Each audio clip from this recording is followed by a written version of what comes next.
ВД градоначалникот на општина Кочани Венко Крстевски прв ја најави својата кандидатура за функцијата на локалните избори што ќе се одржат во октомври годинава. Во гостувањето на подкастот Политиканти на платформата Инфомакс, тој нагласи дека довербата од гласачите ќе ја бара како независен кандидат.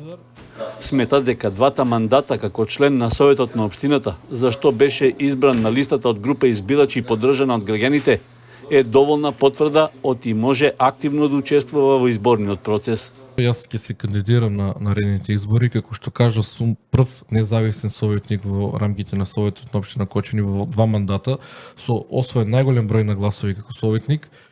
На наредните избори ќе се кандидирам како независен градоначалник и се надевам на огромна поддршка од кочанчани кои што имаме во овој период, и таа поддршка ќе ми помогне за да го смениме целиот процес на градот, да успееме да го возобновиме и да направиме Кочани да биде пристојно место за живење со посебен акцент перспектива на младите, бидејќи младите се на удар, тој песимизам нормално ги зафаќа највеќе нив, а јас ќе ги искористам младите за да тотално сменеме таа траекторија на движење кое што беше и пред дискотеката Пулс, меѓутоа после Пулс ништо не смее да биде исто во државата.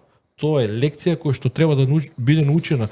Образложувајќи актуелната состојба во Кочани по големата трагедија во март, меѓу приоритетите што треба да се реализираат во најкраток период, Крстевски го потенцираше пуштањето во употреба на нова изградената детска градинка Детелинки во населбата Драчевик, потоа создавањето простор за културно-општествени активности за младите, како и изградбата на дом за стари лица.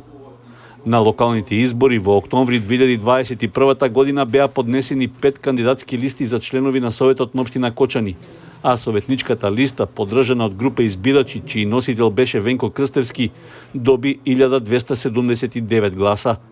Тоа беше трет најдобар резултат по листите на ВМРО, ДПМН и СДСМ, а Крстевски обезбеди втор мандат за советник.